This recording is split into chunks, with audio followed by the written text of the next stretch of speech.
Buenos días, mis estimados hermanos de Travis en español. Aquí nos encontramos otra vez por video, en las circunstancias de nuestra nueva normalidad. Creo que vamos a estar aquí, así por un tiempo, 6, 8, 10 semanas más, quién sabe, ojalá no tanto, pero bueno, está difícil la cosa, algo muy diferente para todos nosotros. Ah, y especialmente entrando ahora a la Semana Santa, el próximo domingo, Easter, el día de la resurrección, todos los eventos y las oportunidades, los eventos, las reuniones, todo lo que teníamos planeado para la iglesia, que todas las iglesias tenían planeados, obviamente cancelados. El día de la resurrección, sin embargo, no está cancelada. Vamos a seguir observándola en nuestros corazones, en nuestras familias, en nuestras casas y a través del video la próxima semana. Como saben ustedes, estamos en este estudio de el Evangelio de Juan, estudiando acerca de Jesús, que la verdad de Jesús, quién es, qué es lo que dijo, qué es lo que hizo. Y la próxima semana vamos a seguir en Juan, pero no vamos a adelantar y saltar hasta el capítulo 20 para estudiar acerca de la resurrección. Y después de ahí volver otra vez a los capítulos. El capítulo 3 nos va a tocar después de eso, el encuentro de Jesús con Nicodemo. Hoy nos toca Juan capítulo 2, versículos 13 al 25, así que espero que tienen sus Biblias aquí, todos listos para leer y estudiar unos minutos juntos. Hemos visto a Jesús el Eterno, a Jesús como nuestro enfoque, Jesús y su llamado, el llamado a nuestras vidas, Jesús y su gloria, el milagro que hizo en Caná. Y hoy día nos toca Jesús el justo, Juan 2, 13 al 25. Y voy a comenzar con los primeros dos versículos ahí, del 13 y el 14, para establecer el contexto, la situación, qué es lo que estaba ocurriendo ahí. Y dice así: estaba cerca la Pascua de los judíos y subió Jesús a Jerusalén. Y halló en el templo lo que vendían bueyes, ovejas y palomas, y los cambistas allí sentados. La Pascua, la gran celebración, una de las grandes celebraciones del pueblo judío, esa celebración cuando estaban recordando cuando Dios quería sacar a su pueblo de Egipto, el faraón con su corazón endurecido, todas las plagas que mandó Dios para que Faraón decidiera soltar al pueblo, y que no quiso y más se le endurecía el corazón, hasta que llegó este momento cuando Dios tuvo que matar a los primogénitos de Egipto para forzar la liberación de su pueblo. Y los judíos sacrificaron el cordero, pusieron la sangre del cordero sacrificado en sus puertas, y entonces fueron salvados, liberados de la muerte que les tocó a los primogénitos. Bueno, Jesús llega aquí al templo y el tiempo de la Pascua, y encuentra que la corte externa del templo se había convertido en un mercado. Estaban vendiendo los comerciantes animales, habían cambistas de dinero, vendiendo animales, cambiando el dinero. Lo que ocurría es que la gente, el pueblo, llegaba no solamente de Jerusalén, pero de toda Palestina, pero de otros lugares lejanos. Y llegaban al templo para celebrar la Pascua, para ofrecer el sacrificio.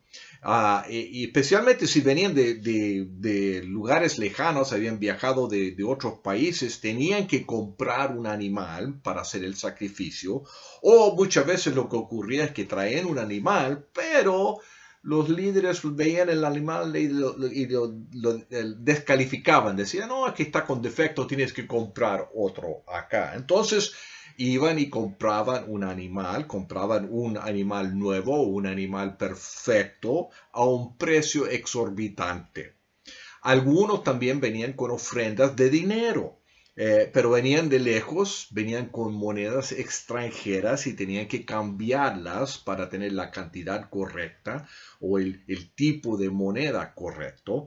Entonces también los cambistas le cobraban un costo exorbitante. O sea, estaban estos, los vendedores, los comerciantes, los cambistas, estaban abusando a la gente, especialmente, obviamente y especialmente a los pobres. Y la cosa es que los líderes religiosos, los fariseos, saduceos, sabían esto, hasta daban el permiso y hasta ellos estaban enriqueciéndose a través de este abuso financiero. Entonces llega Jesús y ve que el templo de Dios se había convertido en un mercado, pero no solamente en un mercado, pero en un mercado abusivo. Y mira lo que hace, versículos 15 al 17. Entonces, haciendo un azote de cuerdas, echó fuera del templo a todos, y las ovejas, y los bueyes, y esparció las monedas de los cambistas, y volcó las mesas. Y dijo a los que vendían palomas, quitad de aquí esto, y no hagáis de la casa de mi padre casa de mercado. Entonces se acordaron sus discípulos que está escrito, el celo de tu casa me consume. Jesús hizo algo muy extraordinario, muy interesante y algo que quizás nos molesta un poquito aquí, porque hizo un azote de cuerdas y corrió a estos comerciantes, estos cambistas con violencia. Estaba enojado Jesús, tenía una ira en contra de esta injusticia, en contra de esta blasfemia, en contra de Dios. Dice que esta es casa de mi padre. Bueno, Dios será el padre de los judíos también, pero estaba hablando aquí, este es mi padre, el padre de él. En Mateo y Lucas, cuando encontramos esta narración ahí, este cuento ahí, dice también que esta mi casa, casa de oración será llamada.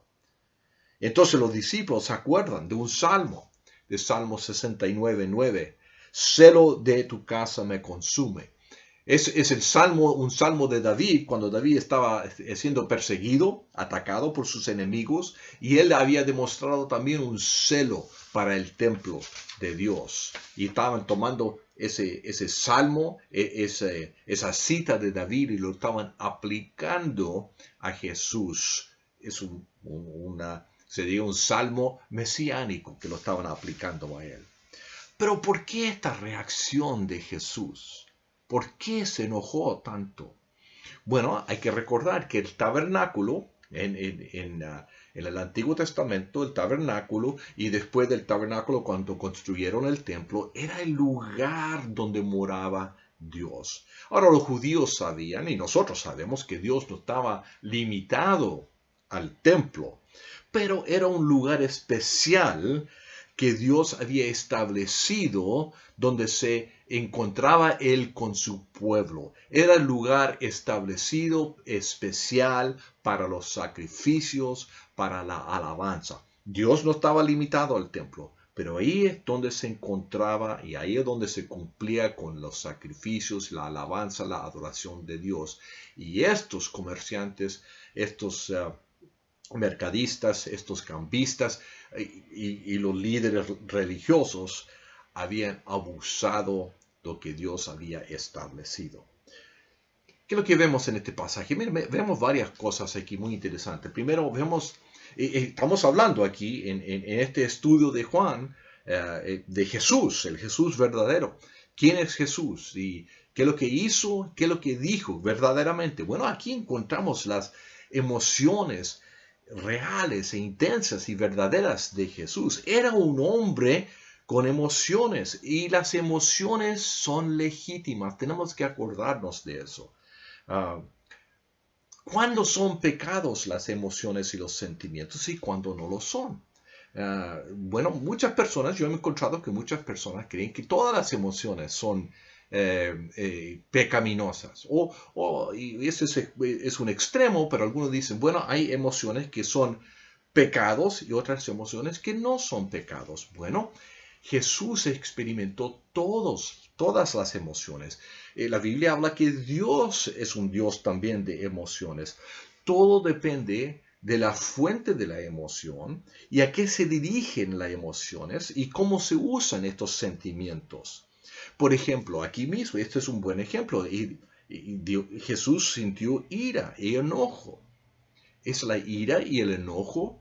¿Es un pecado tener esa emoción? Bueno, si lo es, tenemos un problema, porque aquí Jesús sintió ira, sintió enojo. Un ejemplo de nuestra propia vida. Algunos, como dije, algunos dicen que la ira y el enojo es siempre una emoción pecaminosa, pero al contrario, la alegría, la felicidad, el gozo, eso es siempre una emoción buena. Pero si usted ve el sufrimiento de una persona y está contento porque esa persona está sufriendo, siente alegría y gozo por la tragedia en la vida de esa persona, entonces esa emoción, esa alegría, ese gozo tiene un propósito pecaminoso. Es un pecado sentir alegría porque otra persona está sufriendo. Depende de la fuente, depende de la dirección, depende del propósito, depende de cómo se usa esa emoción. Al contrario, si usted ve un niño que está siendo abusado, le están golpeando físicamente, abusándolo o abusándolo sexualmente, ¿y usted qué siente? Ojalá siente enojo, ira, porque es algo injusto. En ese caso, la ira y el enojo es una emoción natural y sana porque se debería sentirse enojo o ira cuando se ve alguna injusticia así. Entonces, todo depende de la fuente de esas emociones, el propósito de las emociones. Bueno, vemos aquí también la justicia de Jesús, que Jesús mismo es justo en relación con su Padre, es justo en relación con el templo y el propósito del templo, la cual es oración y alabanza. Y es justo Jesús en su autoridad para corregir el gran pecado que dio. Tenía él la justicia, la autoridad para corregir esa injusticia. Vio una injusticia en contra de Dios, en contra del pueblo y lo corrigió. Hay que cuidar entonces con crear obstáculos para los que vienen a adorar a Dios. Estos comerciantes, estos cambistas, habían puesto un obstáculo inapropiado para los que venían a adorar a Dios. Sí, había que tener sacrificios. Sí, tenía que ser un sacrificio sin defecto. Pero se estaban aprovechando de la situación y estaban poniendo un obstáculo que creaba un gran problema para esos que venían con corazones para adorar. Ahora, obviamente, nosotros hoy día no tratamos a los edificios de la iglesia como el templo. Pero sí, igualmente podemos nosotros a veces poner expectativas, crear expectativas, crear y establecer tradiciones que no son bíblicas, que son obstáculos para los que vienen a participar y para adorar en el templo. Bueno, vimos entonces el templo y la justicia de Jesús. Vemos ahora la justicia de Jesús como el templo. Versículo 18 al 22. Y los judíos respondieron y le dijeron: ¿qué señal nos muestras ya que haces esto? Respondió Jesús y le dijo: destruid este templo y en 3 días lo levantaré. Dijeron luego los judíos: en 46 años fue edificado este templo, ¿y tú en 3 días lo levantarás? Mas él hablaba del templo de su cuerpo. Por tanto, cuando resucitó de entre los muertos, sus discípulos se acordaron que había dicho esto y creyeron la escritura y la palabra que Jesús había dicho. Ahora los judíos le pidieron esto. Ahora obviamente todos eran judíos en esos días, los que estaban ahí. Habían romanos, pero todos ahí en el templo iban a ser judíos. Juan usa este término en todo su evangelio, usa este término los judíos para casi siempre referirse a los fariseos y los saduceos, o sea, a los líderes de los judíos. Cuando él dice los judíos, está hablando de los líderes de los judíos. Entonces, ellos estaban muy interesados en lo que hizo Jesús, porque lo que Jesús hizo era un acto mesiánico, o sea, era algo que el Mesías podría haber hecho, que el Mesías iba a hacer. Entonces, el limpiar el templo, el correrlo del templo, ese era un acto mesiánico. Era lo correcto, pero era lo correcto con tal que la persona que lo hizo tuviera la autoridad correcta. O sea, no se oponen tanto, especialmente los fariseos en esta situación, no se oponen tanto a lo que hizo, pero con tal que lo hizo con autoridad correcta. Por eso le preguntan, no le preguntan por qué hiciste eso, pero con qué autoridad hiciste eso. Quieren saber si Jesús tiene autoridad. ¿Cómo saben si tiene autoridad? Bueno, muéstralo con una señal, muéstralo con un milagro. Si haces un milagro aquí, si nos muestras con un milagro que tienes autoridad para hacer esto, ok, lo aceptamos. Bueno, estos van a tener que esperar, estos líderes de los judíos. Van a tener que esperar porque Jesús les dice, sí, les voy a dar un milagro, les voy a dar una señal. Destruir este templo y en 3 días, en 3 días, destruir el templo y en 3 días lo levantaré. En 3 días después de la destrucción de este templo, van a ver la autoridad que tengo. Van a ver quién es Jesús, de dónde viene Jesús, la autoridad que tiene. Otra vez, igual que en la boda en Caná que vimos la semana pasada, el horario de Jesús es el horario de Dios. No es el horario que otros quieren. La agenda de Jesús es la agenda de Dios, no la agenda de otros. Él no será controlado ni manipulado por otros. Bueno, estos oyen esto y no entienden. ¿Qué estás hablando? ¿Que 3 días? No, estaban obviamente pensando en el templo físico. Pero él estaba hablando ¿de qué? Estaba hablando del templo de su cuerpo. O sea, la presencia de Dios estaba en él. La presencia de Dios era en él. Él era Dios el Hijo, ya lo hemos visto. Dios eterno. Él era Jesús el eterno. Lo que una vez estaba en el tabernáculo y ahora estaba en el templo, se encuentra ahora en él. Cuando ocurrió la resurrección, dice aquí Juan, mirando hacia adelante, cuando ocurrió la resurrección, los discípulos se dieron cuenta y creyeron lo que había dicho y entendieron más. Ahora, era él, Jesús, el único justo que podía servir como el templo y que iba a ser destruido y levantado. Era el único que podía hacer esto porque él era el justo. Este, Hijo de Dios, segunda persona de la Trinidad, hombre perfecto, era justo y era el templo. Y su sacrificio iba a abrogar al templo como el lugar del sacrificio. Él iba a cumplir con todas las expectativas, con todos los sacrificios, con todo lo que tenía, con todo lo que significaba el templo. Él iba a cumplir con todo eso en su propio sacrificio. Ahora, interesante que los judíos querían una señal de la autoridad de Jesús, porque ellos mismos iban a proveer, iban a cumplir con esa señal más tarde cuando lo entregaron a los romanos para ser crucificado y luego resucitar y abrogar el templo. Lo encuentro muy irónico, como dicen. Queremos una señal. Bueno, van a tener una señal. Y a propósito, ustedes van a ser parte de la creación de esa señal en un tiempo en el futuro. Entonces la justicia de Jesús, el Jesús el justo, la justicia de Jesús como el templo. Pero al contrario aquí vemos también que Jesús conoce la injusticia de las personas. Versículos 23 al 25 para terminar el capítulo.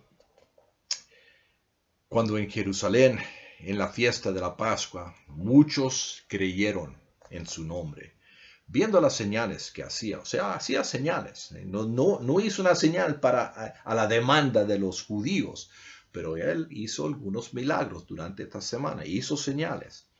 Pero siempre lo hace cuando él quiere, como él quiere. Pero Jesús mismo no se fiaba de ellos porque conocía a todos y no tenía necesidad de que nadie le diese testimonio del hombre porque él sabía lo que había en el hombre, en las personas. Un poco fuerte esa palabra para nosotros, ¿no? O sea, él conoce la injusticia de nosotros, los seres humanos, de las personas.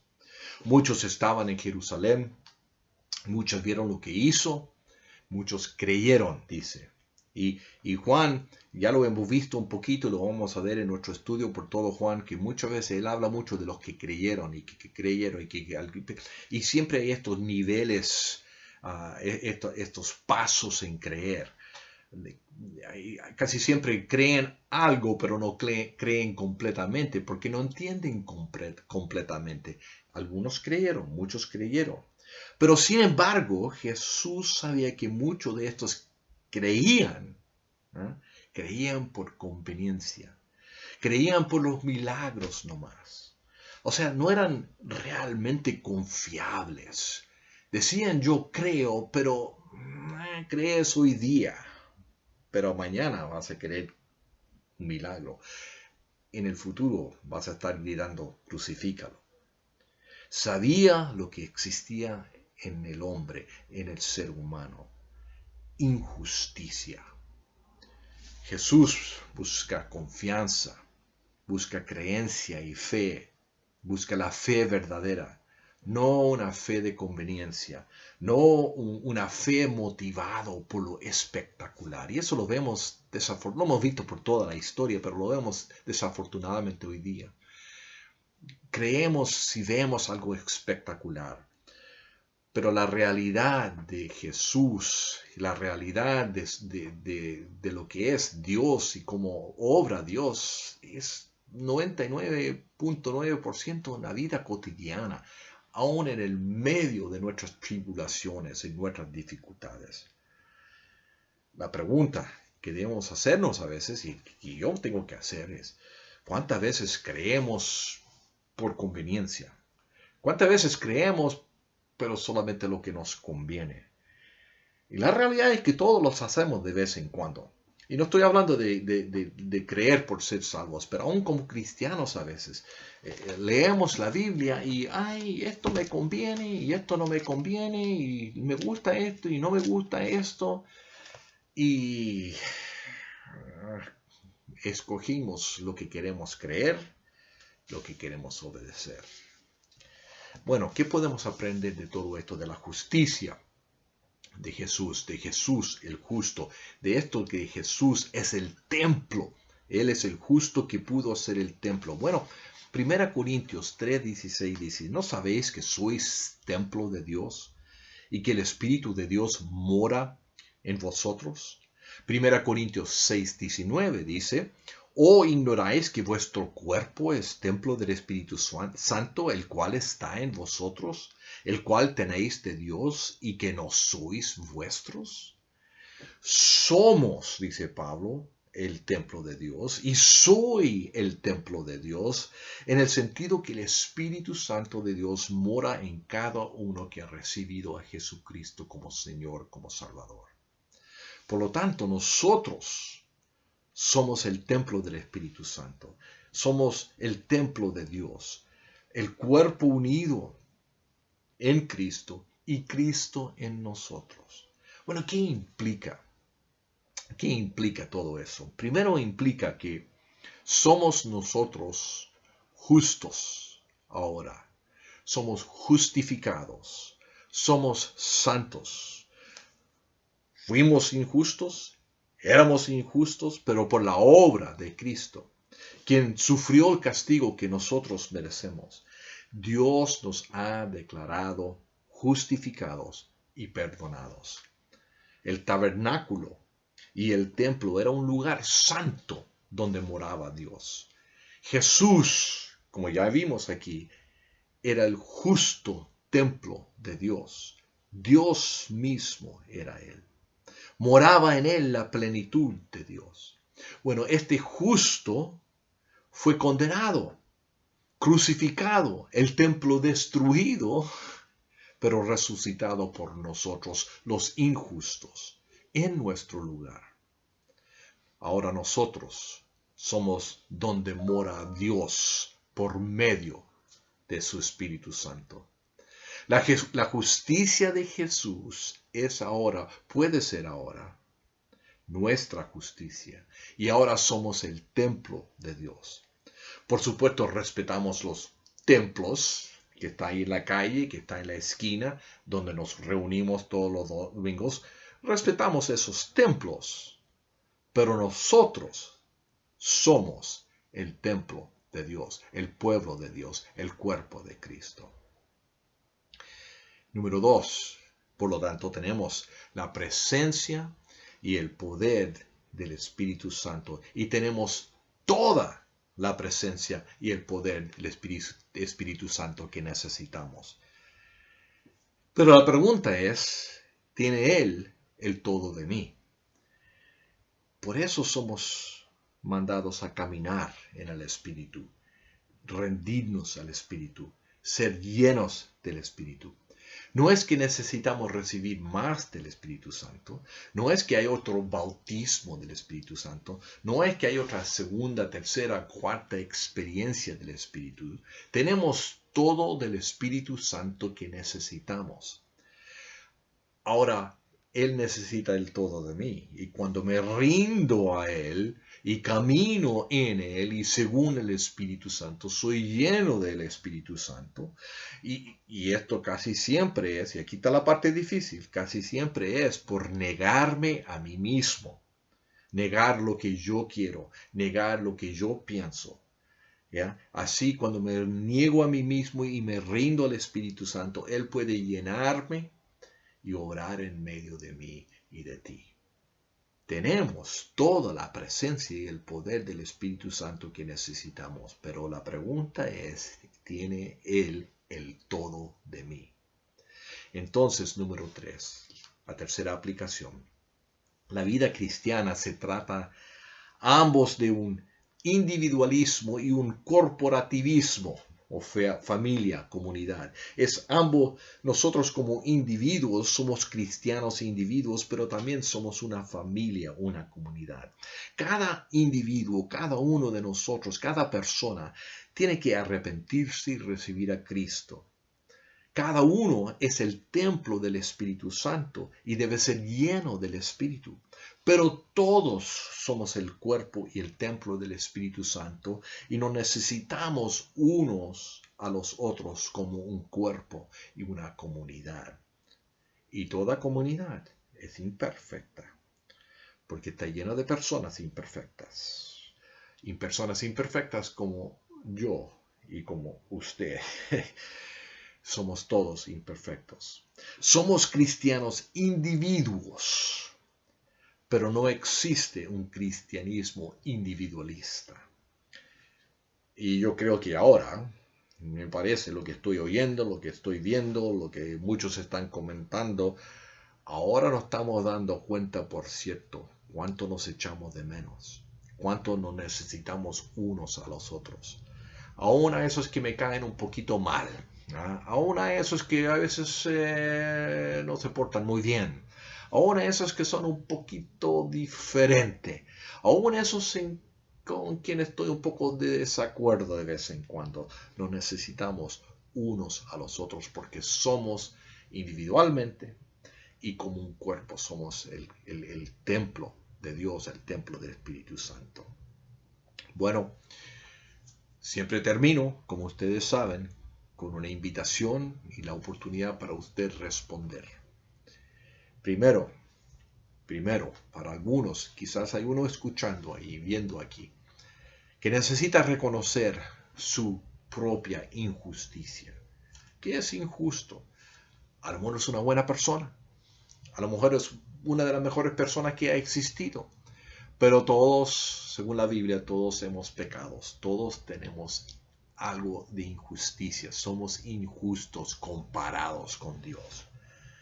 Entonces quizás hay alguno ahí que necesita reconocer su injusticia frente a Dios. Confesar esa injusticia. Confesar su naturaleza pecaminosa. Y recibir al justo, al quien murió en la cruz para pagar el precio de los pecados que tú y yo merecimos. Y eso lo puedes hacer, aún por video, aún esta mañana.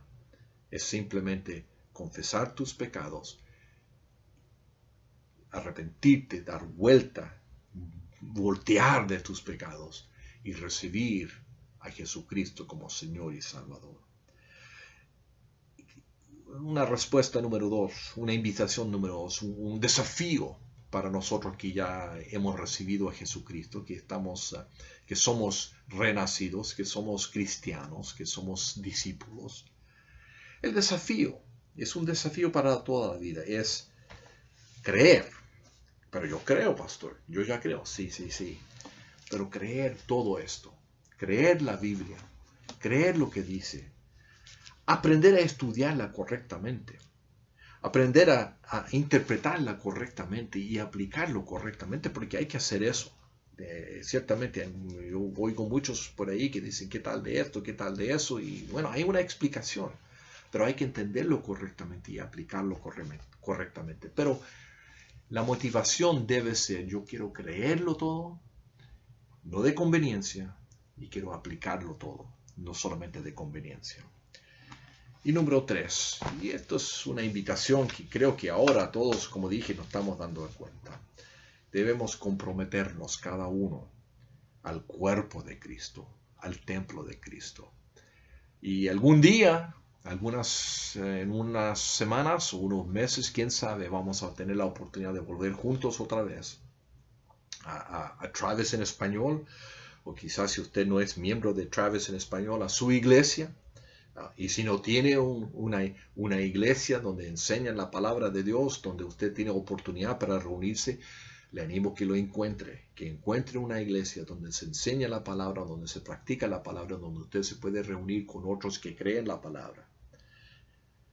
Necesitamos comprometernos a participar juntos, a adorar juntos, a orar juntos, a apoyarnos unos a los otros.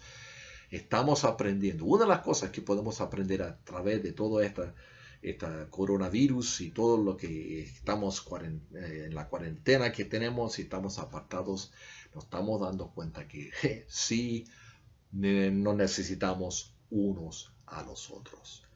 Y vamos a tener la oportunidad algún día de volver juntos y aprender otra vez a amarnos unos a los otros, a apoyarnos unos a los otros. Y eso requiere un compromiso, porque otra vez, muchas veces no me conviene, muchas veces no me gusta. No me gusta esto, no me gusta lo otro, que no me gusta la música, que no me gusta la corbata que tiene el pastor, o no me gusta que no usa corbata, o que lo que sea. Olvidámonos de nuestra conveniencia y nos unimos unos con los otros para adorar a Dios y practicar y ser el templo de Dios como una congregación. Muy bien, hermanos, lo dejo ahí. Volvimos el próximo domingo. Vamos a saltar a Juan 20 para ver la resurrección de nuestro Señor Jesucristo. Que tengan una buena semana. Cuídense. Protéjanse. Y voy a orar por ustedes, que el Señor les provee todo lo necesario que necesitan para esta semana. Señor, doy gracias por la oportunidad de compartir con estos hermanos y hermanas en Cristo y cualquier persona que esté oyendo en este momento. Pido que tu Espíritu Santo tome esta palabra, la aplicas en cada vida como tú quieres. Que la aplicación no sea de conveniencia para nosotros, pero que realmente creamos lo que tú has dicho, lo que tú eres, lo que tú has hecho. Y damos gracias que tú, Jesucristo, fuiste el templo de Dios cuando estuviste aquí, representando la presencia de Dios, plenamente hombre, que ahora estás a la diestra del Padre y que nosotros, por medio del Espíritu Santo, podemos ser el templo de Dios aquí mismo en esta tierra.